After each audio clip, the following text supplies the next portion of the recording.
ابتدا ہے رب جلیل کے ببرکت نام سے جو دلوں کے بیت بخوب جانتا ہے. دیکھتی آنکھوں اور سنتے کانوں آپ سب کو سرینہ ایمان کا سلام. السلام علیکم ورحمۃ اللہ وبرکاتہ. الحمدللہ رب العالمین. اور بے شمار درود و سلام اس ذات پر کہ جس نے اپنی امت کو حیا، وقار اور شرم کا درس دیا.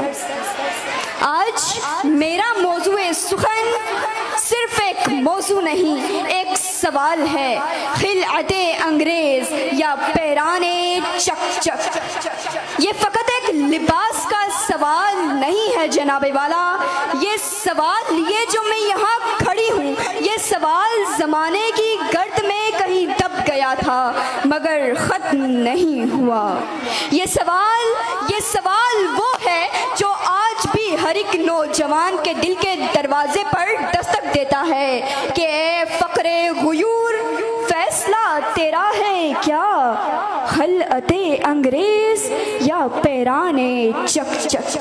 جناب والا، یہ سوال فقط لباس کا سوال نہیں، یہ سوال ہے شرم کا، یہ سوال ہے وقار کا، یہ سوال ہے سنت سے وفا کا، یہ سوال ہے تہذیب کا کہ گویا تہذیب زندہ بھی رہے گی یا آنے والی نسلیں اسے بھلا دیں گی. مگر اے نوجوان نسل، میری ایک بات یاد رکھنا کہ تو اپنی تہذیب کے پرچم کو سر بام رکھ.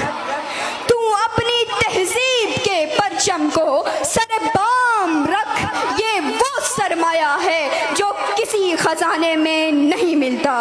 افسوس، صد افسوس کہ آج یہ نوجوان نسل یہ سمجھ بیٹھی ہے کہ مغربی فیشن میں حیا ہے.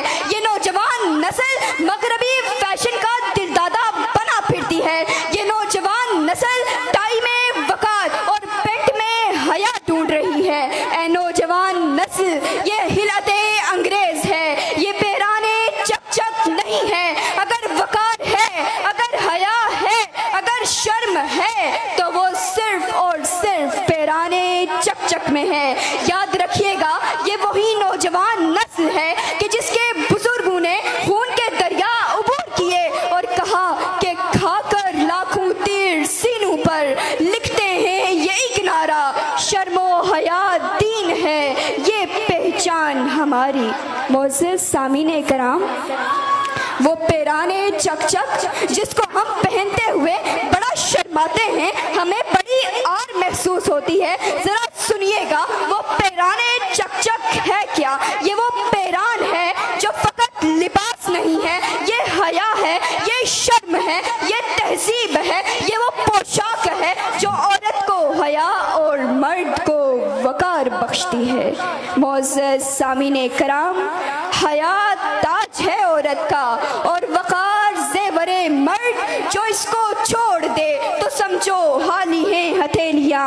اب بھی میں ملتمس ہوں نوجوان نسل سے، اب بھی میں گزارش کرتی ہوں نوجوان نسل سے کہ فقر غیور جاگ اور لے فیصلہ کہ یہ جو خلعت انگریز فقط روشنی دیتی ہے، چمکتی نہیں ہے. یہ خلعت انگریز جو جسم تو ڈھانپ رہی ہے مگر روح کو بے لباس کر رہی ہے کہ کیا تم اسی کا دل دادا بنا پھرے گا یا اپنے پیران چک چک پر فخر کرے گا. معزز سامعین کرام، میں یہاں کھڑے ہو کر یہ کہتے ہوئے فخر محسوس کرتی ہوں کہ میں اپنی تہذیب پر، اپنے دین پر اور اپنے پیران چک چک پر فخر کرتی ہوں. اللہ تعالیٰ میرا یہ فخر قائم و دائم رکھے اور اس کو سلامت رکھے. آخر پہ اس دعا کے ساتھ اجازت چاہوں گی کہ اللہ تعالیٰ ہماری نوجوان نسل کو اپنی تہذیب پر فخر اور اپنے دین پر استقامت نصیب فرمائے.